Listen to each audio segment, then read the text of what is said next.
नमस्कार, मैं हूं रवि तिवारी। आप देखना शुरू कर चुके हैं लोकल टीवी। आपको बताना चाहूंगा कि शनिवार की दोपहर लोकल टीवी की टीम देवभोग के सामुदायिक स्वास्थ्य केंद्र में पहुंची थी। इस दौरान हमने एक रिपोर्ट दिखाया था। हमने बताया था कि एक महिला है, लगभग 50 से 55 साल के आसपास की महिला है।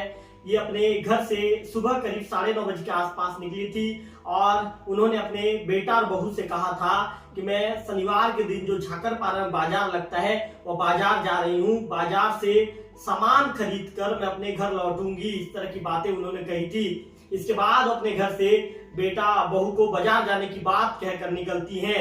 बाजार से सामान खरीद कर जब ये वापस लौट रही होती है तो टांडी पारा के पास, जैसे कि जानकारी हमें आसिफ मेमन जी जो वहां के वरिष्ठ व्यापारी उनके द्वारा जो जानकारी दी गई उस हवाले से हम आपको खबर बता रहे हैं। उन्होंने बताया था कि एक अज्ञात बाइक सवार ने उन्हें ठोकर मार दी थी और बाइक सवार वहां से भाग निकला था। गंभीर हालत में आसिफ मेमन जी वहां पर पहुंचे थे और इसके साथ साथ एक चालक भी वहां पर पहुंचे थे और चालक अपनी खुद की वाहन से, उस चालक का भी जिक्र हम इसलिए कर रहे हैं कि चालक ने काफी अच्छा काम किया था, उनके कार्य की भी सराहना होनी चाहिए। आसिफ मेमन जी के साथ वो चालक दोनों खुद वहां पर पहुंचे। इसके बाद फिर उनके परिजनों की मदद से, ग्रामीणों की मदद से उस वैन में लेकर देवभोग के सरकारी अस्पताल पहुंचते हैं।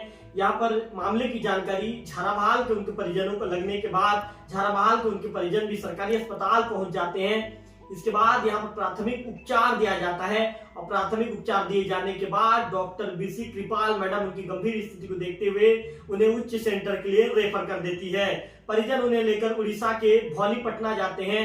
भवानीपटना में भी गंभीर स्थिति को देखते उन्हें उच्च आगे के लिए रेफर कर दिया जाता है। इसके बाद उनके जो बेटे होते हैं, उनके बेटे प्रेम यादव, ये लेकर उन्हें रायपुर के लिए निकलते हैं और रायपुर के लिए जाने के बाद अंततः वो वहां पर दम तोड़ देती हैं।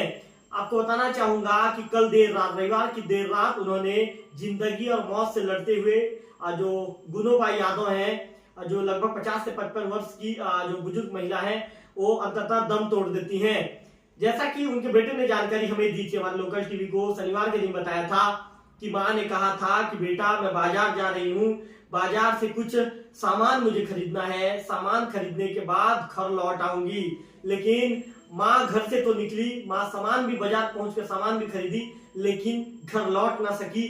घर लौटने के कुछ ही कदम पहले माँ का एक्सीडेंट हो जाता है और इसके बाद जब खबर बेटे और बहू तक पहुंचती है तो बेटा और बहू रोना गाना करते हुए, चिल्लाते हुए मौके पर पहुंचते हैं और उन्हें वो जो चालक की मदद से, आसिफ मेमन जी की मदद से, ग्रामीणों की मदद से परिजन उनके बेटे बहू खुद उन्हें लेकर सरकारी अस्पताल देवभोग के सामुदायिक स्वास्थ्य केंद्र पहुंचते हैं। तब तक माँ बेसुध अवस्था में चली गई थी। माँ को ऑक्सीजन के सहारे प्रेम लेकर जब उच्च सेंटर के लिए रेफर कर दिया जाता है तो प्रेम को उम्मीद थी कि देवभोग से 80 किलोमीटर दूर है भवानीपटना, जब वहां पर जब माँ को लेकर जाऊंगा तो माँ को यदि प्राथमिक उपचार जल्दी वहां पर अच्छा उपचार मिल जाएगा तो मेरी माँ फिर से लौट आएगी। लेकिन प्रेम की वह उम्मीद सिर्फ उम्मीद बनकर ही रह गई। अंततः जिंदगी और मौत के बीच लड़ते हुए प्रेम की माँ है श्रीमती गुनोबाई यादव जी का देहांत हो गया।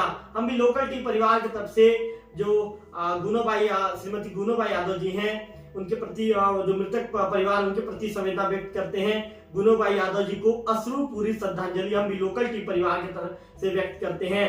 तो कुल मिलाकर ये कहें कि एक जो बुजुर्ग महिला, एक अधेड़ महिला है जो घर से निकलती है। घर से निकलते के बाद उन्हें क्या पता था कि वो उनका अंतिम दिन होगा, बेटे बहू से उनकी अंतिम बार बातचीत होगी और बेटे बहू से उनकी अंतिम मुलाकात होगी। उन्हें क्या पता था, वो तो ये सोचकर जो बाजार गई थी कि हमेशा की तरह बाजार जाती थी, सामान खरीद कर घर ले आती थी।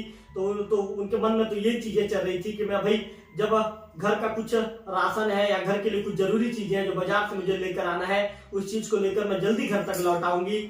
लेकिन ये सिर्फ ये कहे कि उनके जो उम्मीदें, जो बेटा बहू हमेशा के लिए कहीं ना कहीं एक मन में उनके भी दुख रहेगा कि माँ बाजार के लिए गई थी और माँ ने बाजार की बात कहकर, बाजार करने की बात कहकर घर लौटने की बात कही थी, लेकिन माँ लौट नहीं पाई। हमेशा उनके मन में ये दुख और मलाल जीवन भर रहेगा। निश्चित तौर पर जिस तरह से सड़क हादसों का ग्राफ बढ़ रहा है, तो हम भी लोकल टीवी परिवार, मैं भी खुद इसका फाउंडर रवि तिवारी आपसे अपील करना चाहूंगा कि आप भी हमेशा यातायात के नियम कायदे का पालन कीजिए। यातायात के नियम कायदे का पालन करेंगे तो आप भी सुरक्षित रहेंगे और सड़क पर चलते समय अन्य राहगीर भी सुरक्षित रहेंगे। अगले वीडियो में फिर से होगी मुलाकात, तब तक के लिए नमस्कार। जय हिंद, जय भारत, जय छत्तीसगढ़।